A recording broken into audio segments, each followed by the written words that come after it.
All right, Dan Kennedy, welcome to the podcast, mate. How you doing? I'm doing well, thanks, mate. Appreciate you having me on. I'm looking forward to the chat today. Yeah, mate. Oh, no worries. Listen, we met about 18 months ago. You're a buddy of Michael Klim's, and we did some training together in LA a while back, and I found out you have your own podcast, the Fitness and Lifestyle podcast, which is highly successful and very well followed and has great information. So if anyone wants to jump onto an awesome podcast, you need to attach to that one, the one you're running. But so, what was the premise behind it? Why'd you get into that? Yeah, look, it's been about 3 years now. So before I first started it, I just started listening to podcasts myself. There was a handful of guys I was listening to. I think it was Lewis Howes, maybe Grant Cardone, and I think I just started to listen to Gary Vaynerchuk. And I remember thinking to myself, like, there's not really any health and fitness podcasts in Australia that I knew of, or especially that none that were really doing well. Um, and so I just kind of had the idea of starting a show, and YouTube was pretty saturated, which it still is, and Instagram was already pretty saturated as well. So I thought I'd love to be able to help people on a different platform where no one else is. So I kind of procrastinated for a while, and then I was actually listening to an episode one day of, I think it might have been Grant's podcast, and he said something along the lines of like, why wait till tomorrow to do something you can do today? So like that day, I went onto this blog on how to start a podcast, Mm. and by the end of the day, had gone and bought a mic and recorded my first few episodes and submitted it to iTunes, and then since then I haven't missed a week. So it's been about 3 years, and we're up to about 250 or so episodes. Mm. So yeah, Yeah. it's been fun. Man, I love it. Yeah, you got some real good information on there for just the average person and also the high level athlete. There's so much quality stuff, and you're just straight to the point, direct, and I love it.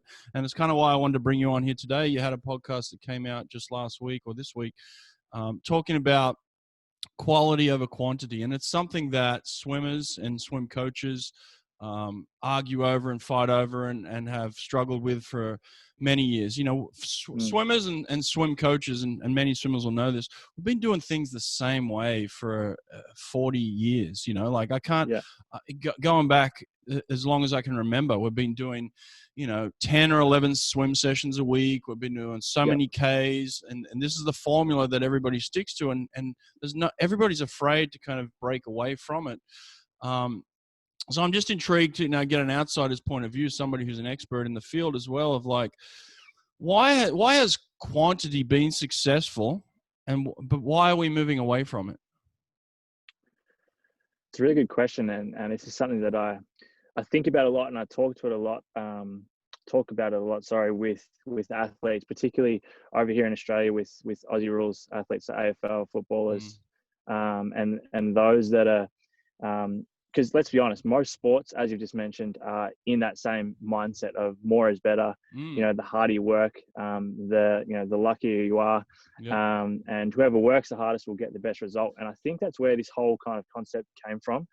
Early days, I would assume, when people are just starting to get to the top of the game, they're probably looking at athletes that are at the top of the game, whether it be with swimming, whether it be with basketball, track and field, whatever it is, and they're probably doing a lot of work. So they're putting in the hours. They're obsessed with mastering their craft. So others look at that and go, all right, well, if I want to be that successful, I need to do what they're doing. So if they're training every day, if they're training twice a day, I need to do that too. And that's how I'll be successful. Now, I think for a lot of coaches out there that are still coaching that same principle, it's just an old school approach that more is better, and that the harder you work, the better your results are going to be. And, whoever puts in the most work is going to get the best results. But as you and I both know, and hopefully a lot more people are starting to understand as well, it's just not the case. And, to an extent, yes, you do have to put in a lot more work than the average person to be a master of your craft and to be at the top of your game in whatever your industry or whatever your sport is. But in saying that, there comes a point in time where we reach diminishing returns, Mm, physically and mentally, which I think, and the mental side of things, regardless of talking about physically, the mental side of things can be very taxing. And I think you see it a lot, particularly with individual sport athletes such as swimming, mm, that you tend to reach a point where you've just burnt yourself out mentally Mm. from doing the same thing over and over again, and always thinking that more is better. And I mean, I don't know if you've kind of experienced the same feeling, but me coming from an athletic background as well, and even now with work, like it's hard sometimes to not get stuck in the mindset of, those days where you're having a rest day or where you're not doing as much training. You start to sit there, and if you think about it too much, you think to yourself like, I should be doing more, or Mm. I'm not working hard enough, or I feel lazy because I'm not putting in the work. But as you touched on before with my episode this week, I was thinking about it a lot. And I think it might have been after you sent me a message the other day. It was about, uh, you know, so many people are focused on quantity over quality. Mm. And I see it a lot with the athletes I work with, but also just Gen Pop when it comes to losing body fat or comes to getting in shape. People go from doing nothing or maybe doing a little bit to just overdoing it in all areas, whether it be training, under eating, all different types of stuff, to the point where the mindset is more is better. And from my experience and from what I've seen in the industry and with most athletes, it's just not the case. And luckily now we're getting more and more research and evidence come out to show that you and I are on the right path in terms of starting to look at quality over quantity. And the more we can talk about that, the better, because there's just so much to learn about it. And I know myself, like when I first started to kind of trust in the process, it's hard to get your head around, especially if you've come from a background of just doing more and more and more and more and more, thinking that the harder you work, the better your results are going to be. For someone to then say to you like, hey, we actually need to do less, and like far less, but focus on quality over quantity, it's hard to get your head around initially. But if you're willing to stick it out and give it a chance, I think most people, if not everyone, will be very, very surprised at how much better their results can be by reducing the amount they're doing, but actually increasing the quality. Yeah, mate, I had some experiences when I was swimming, 20, 25 years ago, with coaches who would just push me, and it was all about Yeah, yardage and how far we'd swim. I'd get to the point where I'd be so sick that I'd be in bed for weeks, and then I'd yeah, come back and I'd be swimming faster than I was swimming the whole season, mm, off 3 weeks of rest, not yeah, swimming a single stroke. I just did a podcast with Eamon Sullivan, who was the former world record holder in the 50 and the yeah, 100 freestyle, and he was talking about the times where he was swimming his fastest was when he was coming off an injury, where yeah, he's had surgery, he's gone in and he's recovering, and he's got 6 weeks to prepare instead of 6 months, where when he had the 6 months he was just getting pounded with work, but when you had yeah. 6 weeks he was just really focused on how he was doing things technically, getting everything right, and swimming faster than he's ever swum. And you just hear so many stories like that over and over of people that have situations like that. Yeah, without a doubt. And you touched on a good point there. The time frame thing plays a big role, because particularly, I'm going to use the example again of Aussie rules footballers, and this applies to swimming as well. And I know we'll touch on that later in the show, but you look at like Aussie rules footballers, they go into their off season or their pre-season with the club in, these days, they go in with the club, say at the end of November. Some of the clubs are even going back in October. Mm, The season doesn't start until like April, mm, like end yep, of March, yep, April. So they're in pre-season with their club for almost longer than the actual season. mm, So when you think of it like that, they've, like, not only mentally but like physically, they've started training. And mind you, the first couple of months are always the hardest. Like that's when the trainers are basically kind of just running them into the ground to see who's willing to work the hardest, and they try and build up that base early on. But if you think about that from a physical perspective, by the time you get to the start of the season, they've already done more work than what they're going to do for the whole season before they've even got to round one. mm, So physically and mentally, they're burnt out. Whereas, I've spoke about this with people over the years. I think a far more sustainable and effective approach would be to break that long off season into blocks. So, up until Christmas, maybe there is no running. Maybe it is off legs conditioning so that you're not overdoing the legs. Maybe it is building up the strength that a lot of these players lack in their hamstrings and the glutes, so that when we get into the season, there's not as many soft tissue injuries. And then once you get to after Christmas, you put in that really high quality work for a short period of time leading into round one. So then as the season goes on, we're actually progressing. Whereas you find now, you watch the season and you see, the soft tissue injuries and whatnot, the players are a peak fitness at like the start of the year when the season hasn't even started yet. And as the season goes on, they're going down. Like they're seeing that diminishing returns, not only, as I've said a couple of times already, but not only physically, but mentally as well. So, I mean, yeah, it is just such an old school approach. And I used an example the other day when I spoke to a client. They were asking me about how many times they should be training per week. And they said to me, I saw the best results when, for a very short period of time, I was doing this, this, and this. And they're asking me if they should be training multiple times per day. And I just honestly said, like, look, if I said to you today, and you and I'd be the same, Brett, if I told you tomorrow we're going to train 3 times for the day, there is no way, I don't care how good of an athlete you are, there's no way you can tell me that every single session is going to be at the best quality. Particularly the first and second one. In the back of your head, you're going, all right, I've got to go in and swim X amount of laps at this intensity, but I've also got a strength session after lunch, and I've also got another swim tonight. I just don't see how you're getting the best quality out of that. Whereas if we break that down and we say, right, we're doing this swimming session today and then maybe some strength tonight, or tomorrow we're going to do half our strength in the morning and half at night, and in the middle of the day we're going to do some mobility, so that the following day we can put in max effort in the pool.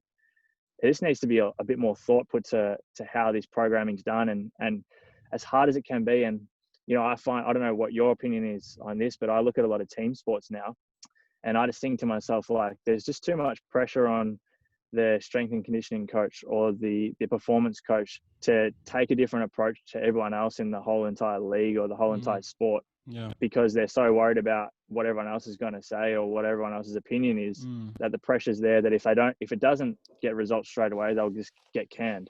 So, I mean, someone's got to be willing to take that different approach, even if it does mean initially things, they may not project upwards the whole way through. You may see a bit of a plateau for a while, but in the end of the day, particularly for the sport like swimming, it doesn't matter how quick you are, how fit you are 6 months before the race. You need to be your absolute best on the day. I mean, and that's all that matters. No one cares how fast you swam 3 weeks ago if in the race you stunk it up and came last, or you burnt out and before the race you felt like you didn't have enough energy, or you're a bit niggly through the shoulder, or whatever it is. So yeah, I think the old school approach is just way outdated, and there's a lot of athletes out there that could benefit from doing less, but focusing a lot more on the quality. Yeah. Well, we're not, in swimming, as it is, we're judged on time, right? So we're trying to get faster. We're not trying to do what people did in the past. We're trying to do what nobody's done in the future. We're trying to swim faster than we've ever swum. And that's from a young age all the way up to the pros, So I'm of the opinion of you just can't keep doing the same thing and expect a different result. You've got to find new ways and creative ways and healthy ways. And what I've found, everybody I've talked to, all the pro athletes that I've talked to, and I've talked to many, including Olympic gold medalists and people that are trying to make the Olympic team, in this period of quarantine where they've been restricted to one workout a day or one effort a day, their quality has improved so much, and their outlook on their training has improved so much. They actually want to go to training. They want to get better. Yeah. And what they're doing in practice is better than they've ever done before. And so it's like, it's just making sense that we're overtraining as far as I'm concerned. I put something out on my Instagram the other day that you responded to about, we overtrain in swimming, and, most of the people responded in a positive way, but I had a lot of people send me messages of like, you don't know what you're doing. You don't know what you're talking about. Like there's always, they find ways to be critical. Pushback. Yeah, exactly. That pushback. So that's definitely out there, right? That's exactly what I said before. Like, I can see why a lot of coaches or a lot of people are, I guess, ignorant to the fact that whatever they're doing now is not working, because everybody else is doing it as well. Everybody else is doing it. So for someone just to be like, hey, I'm going to do something completely different to you guys, particularly if you're working with someone who's already at a high level. So if you get like an Olympic swimmer who has done the same thing to get to where he is now, for you to then go like, I think I can make you quicker by doing something you've never done before. It takes a big amount of courage, I guess. Yeah. But someone's got to do it, because if you look at it properly, if you kind of understand how this process works, as you just said, like, you know, the quarantine example is such a good thing, or the Yep. restrictions is such a good example. Like, if I know that today I can only go outside to train for 45 minutes, that 45 minutes is going to be the best training that I can do. I'm going to get in the most amount of work. I'm going to make sure that I make every minute count. Whereas if you told me this morning we're going to train for 60 minutes this morning and 60 minutes tonight, I'm not really that phased what we get done in the first 60 minutes. And to be honest, in the second one, I may be already fatigued. I'm probably mentally tired as well. It's at the end of the day, got to put in more work. So that total amount of work that you've just done in 2 60-minute sessions could be equaled, if not, you know, more significant, done in a shorter block and less frequency. So I think frequency plays a big role as well. And as I said, diminishing returns, like, I don't know if you wanted to get into detail about that for those that may not kind of understand it, but diminishing returns is such a, it's so important when it comes to progress. Like, it's not always just going to project up. Doesn't matter how hard you train, how motivated you are, how disciplined you are, how much you want to win or how much you want to get quicker. By doing the same thing, it's not going to do this. It does not happen. Rarely happens ever in anything. So if you're constantly going like this, then something's got to come down like this at some point. And for a lot of people, it's at the worst time possible. Yeah. It's when they need it the most, when it's all falling apart. So what are the signs of overtraining? You know, overtraining's common in every discipline. So, like, what are the signs of it? I mean, there's a number of signs, and it can be difficult, I guess, to differentiate between whether or not you're just fatigued and you've had a big training week or a big training month, whatever it is, and whether or not you're actually reaching overtraining. But for me, there's some really simple signs is lack of motivation, particularly if we're talking about someone who is highly motivated and disciplined in their sport.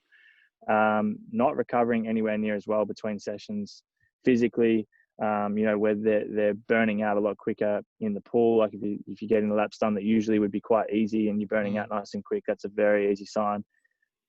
Even a decrease in appetite can be a good sign of overtraining. Poor sleep quality, you know, like starting to have really average sleep. And then the obvious ones as well, like starting to get little niggles here and there that just probably shouldn't be happening. And you're just finding that you feel like you're running on a treadmill. You're going as hard as you can, but you're not really getting anywhere.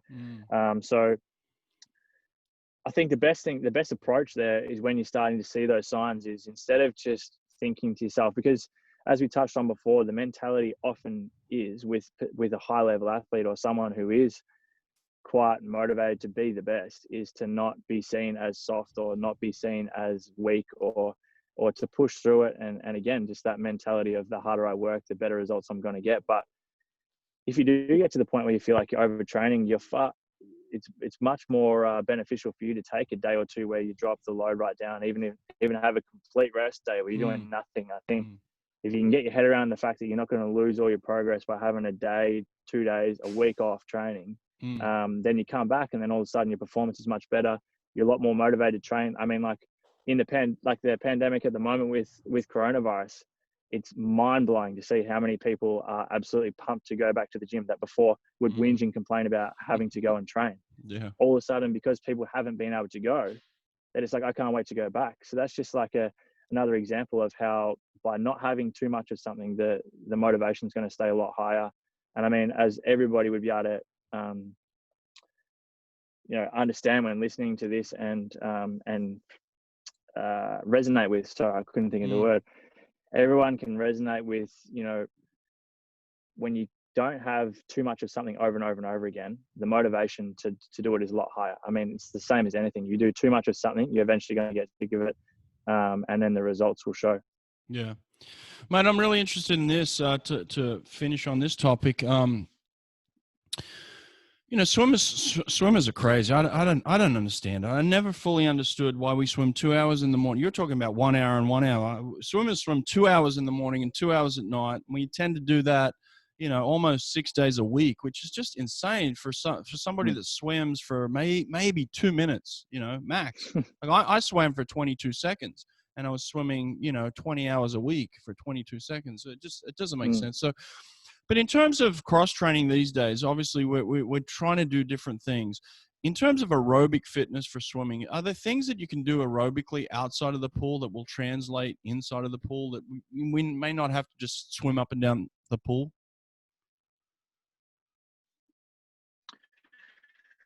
Without a doubt, there's a couple of things I'll take from there. The first one you just mentioned about the time spent in the actual pool. So there's a couple of examples there that their work time for their whole training session is probably around, let's say they sprint for 10 to 20 seconds. Mm-hmm. So in an hour or hour and a half of their training session they're doing, they're actually running for maybe a minute, 2 minutes. Yeah. But that's max effort. The quality is at the highest level. The quality, highest level. If the quality drops, then they can't. There's no point doing it because they're not training to run a slow 100 meters. They're training to run as fast as they possibly can. Yep. Outside of the track, like off the track, sorry, they're spending time in the gym building up the muscles and the movements that they need to then enhance their speed on the track. They're doing their mobility. They're making sure their nutrition's right. So when I think about swimming, it doesn't make as much sense to me that why you've got sprinter swimmers doing absurd amounts of volume and endurance swimming to do something like you're doing endurance swimming, but you're trying to be a fast swimmer. So I'm not sure, me not being a swimmer myself, I'm not sure why there's such a big difference between a runner and a swimmer when you got two people trying to achieve a very similar thing, even though one's on a track and one's in the pool. But the training is just night and day. It's just completely different. And I think again, it just comes back to the old school approach. But when it comes to off legs training and conditioning, I'm a big fan of that. Because I mean, if you're a swimmer and your technique is sound, like you have great technique, you're in the pool, you're practicing, you're mastering your craft as swimming, your aerobic capacity doesn't know whether you're in the pool.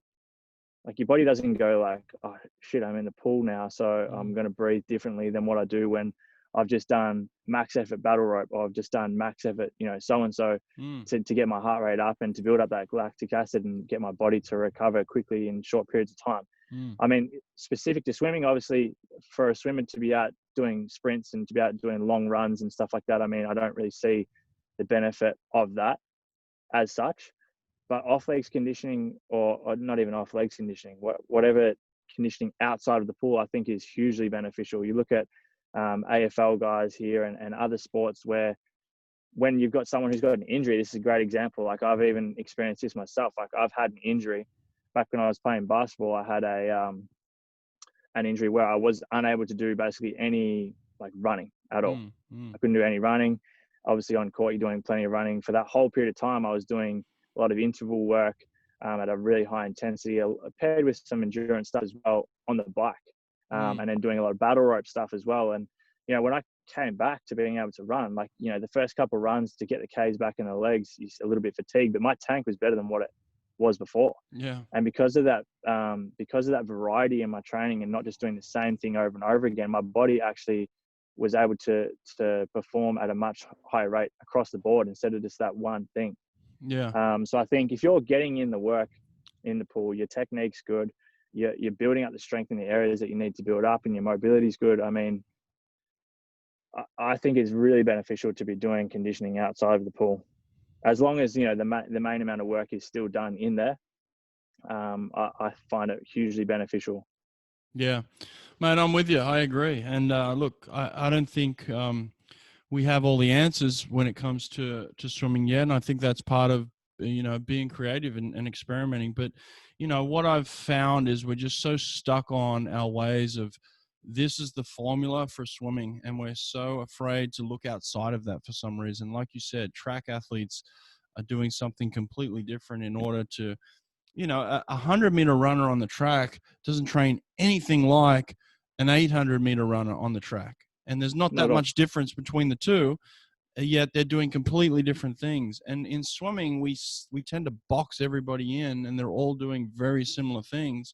There's very little differentiation. I think just in terms of what we're doing in the pool, we can really look beyond just the general laps that we're looking at. So I think talking to people like you and getting new information and trying new things, I think is only going to help progress our sport. So mate, I really appreciate your time today. I know you're super busy. You got plenty of clients to work with, and love listening to your podcast, mate. So keep it up. All right.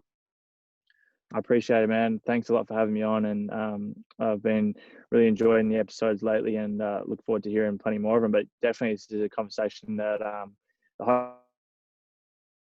hopefully you can get a few more people on to chat about the same thing and start to get a bit of a collective opinion on what other people think as well, and more and more people can hear it, and maybe get the courage to start trying to make a few changes and see how much of a difference it can make, and who knows what the results will be. Yeah, exactly. All right, cheers, mate. Thanks a lot. Take care. All right. Thanks, mate. Thanks for having me on. Bye.